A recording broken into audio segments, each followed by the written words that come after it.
The village square of Umuagu buzzed with life. Drummers beat their instruments with fervor, and women ululated in celebration.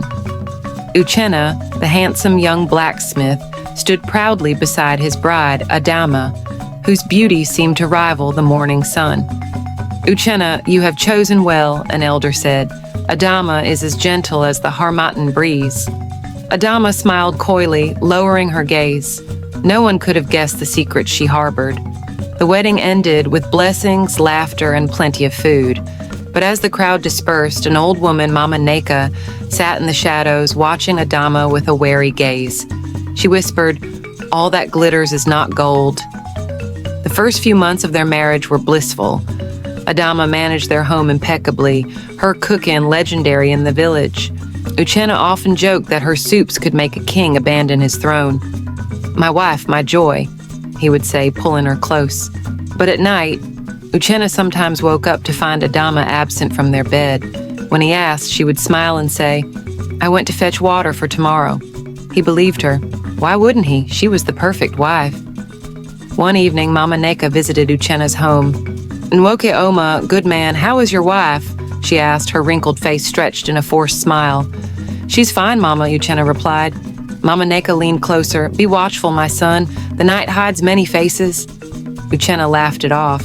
To him, Mama Neka was just an old woman meddling in young people's lives. But her words planted a seed of doubt in his heart. One night, Uchenna woke up again to find Adama missing. This time, he decided to follow her. He crept out of the house and trailed her into the forest. Adama walked with purpose, her steps light and deliberate. She stopped at an ancient Iroko tree, chanting in a language Uchenna didn't recognize. The tree's bark began to glow faintly, and a small clay pot appeared in her hands, as if summoned by the earth itself. Uchenna's heart raced. He stumbled backward, stepping on a dry twig. The snap echoed like thunder in the stillness. Adama turned sharply, her eyes glowing eerily in the moonlight. "Who's there?" she demanded. Uchenna ran, his breath ragged until he reached home. That night he didn't sleep. The next morning, Uchenna confronted Adama. "Where were you last night?" he asked, his voice trembling. Adama's eyes narrowed. "I went to fetch water, as I always do." "Don't lie to me, I saw you in the forest speaking to a tree." Adama's calm demeanor cracked. Her eyes darkened and her voice dropped to a chilling whisper. "So you were spying on me?" Uchenna stepped back, fear gripping him. "Who are you?" he whispered. Adama stood, her posture regal. "You were never meant to see that. Now you must live with the truth." Adama revealed her truth. She had been chosen by the spirits to protect the village from unseen forces. Her nightly rituals were to renew the protective charms that kept evil at bay. "Why didn't you tell me?" Uchenna asked, his voice breaking. "It was forbidden," Adama replied. "But now you know, and knowing comes with a price." Uchenna sought counsel from Mama Neka. "Mama, what do I do?" he asked. "Love is not just about joy," Mama Neka said.